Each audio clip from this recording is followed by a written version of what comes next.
Level 1. The Law Student. At 18, you walk through the massive gates of medical school carrying a heavy backpack, a lab coat still folded in its packaging, and a completely blank notebook. The campus feels like an entire city. Long hallways, the smell of coffee mixed with hand sanitizer, groups of students throwing around terms you've never heard before. You try to keep up in your first anatomy classes, staring at huge textbooks, forgetting basic bone names, mixing up simple structures, and feeling embarrassed when the professor asks a question and the whole room goes silent, including you. Money is tight. You save up just to buy a basic stethoscope while classmates walk around with fancier equipment. At night, your desk is buried under handouts, colored highlighters, and empty coffee cups. After hours of studying, you realize you still know very little. This is where you learn something important. Nobody starts medicine already knowing how to save lives. First, you learn to live with your own ignorance. Level 2. The Overnight Survivor. At 20, studying stops being just about sitting in class. Now your whole routine revolves around the silent library, tables covered in thick books, and sleepless nights trying to memorize diseases, medications, and exams. The constant smell of old paper and coffee follows you almost every day. Your clock reads 2 in the morning, and you realize you're only halfway through what you need to review. You get questions wrong that you swore you knew, your grades come in lower than expected, and for the first time, you think about quitting. But the next morning, you're back at your desk. Slowly, you learn to manage your time, write efficient summaries, and study with purpose. A younger classmate asks you for help understanding something that felt impossible to you just months earlier. That changes how you see everything. What nobody tells you at the start is that knowledge almost always grows invisibly, long before it ever shows up on a test. Level 3. First contact with patients. At 22, the moment that once felt so far away finally arrives. You put on your white coat for the first time inside a teaching hospital. The smell of disinfectant fills the hallways.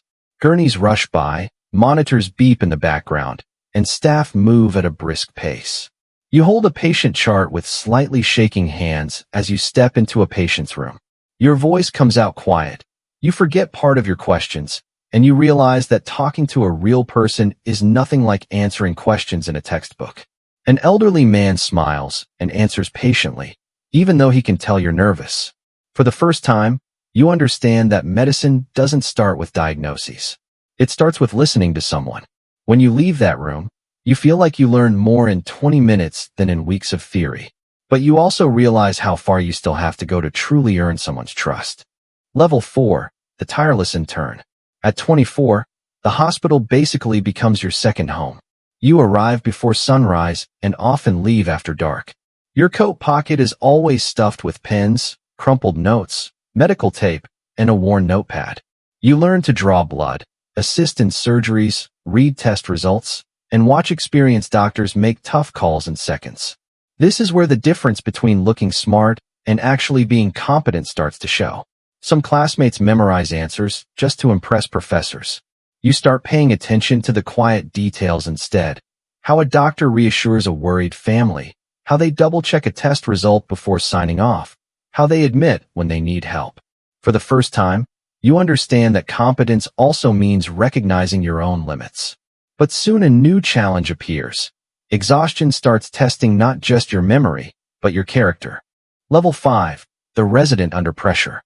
At 26, you finally earn the title of doctor, but you quickly discover that residency is a whole different world. Shifts stretch through entire nights. The clock seems to lose all meaning. You see dozens of patients, run between wards, listen to constant alarms, and make decisions while fighting to stay awake. One small calculation error can lead to huge consequences.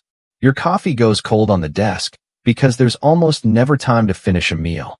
This is where you realize something. The real challenge isn't working hard.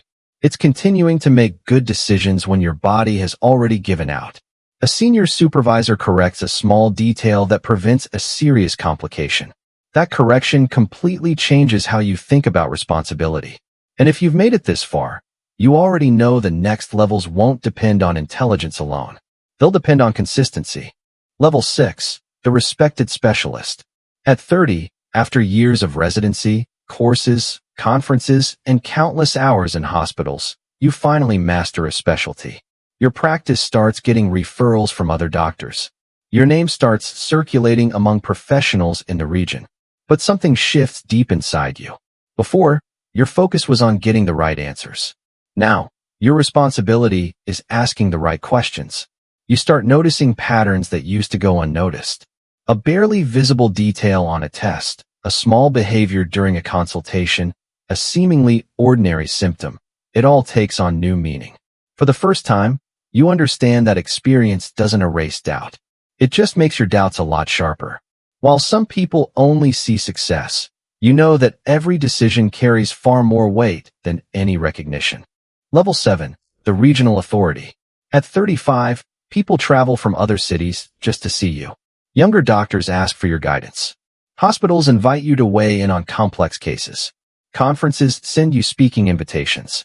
Your practice grows, your team expands, and your schedule fills up months in advance. Financially, your life changes completely. You're able to give your family comfort, invest in modern equipment, and ease worries that once felt overwhelming. But along with that growth comes a different kind of pressure. Now there are expectations. Patients arrive believing you'll have an answer for everything. And this is exactly where you learn one of the biggest lessons of the profession. Medicine isn't about never being wrong.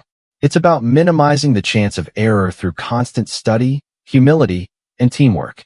Hold on to that, because it explains why so few stay excellent for decades. Level 8. The International Authority. At 42, your work crosses borders. You take part in research, present studies at international conferences, collaborate with leading hospitals, and help develop new clinical protocols.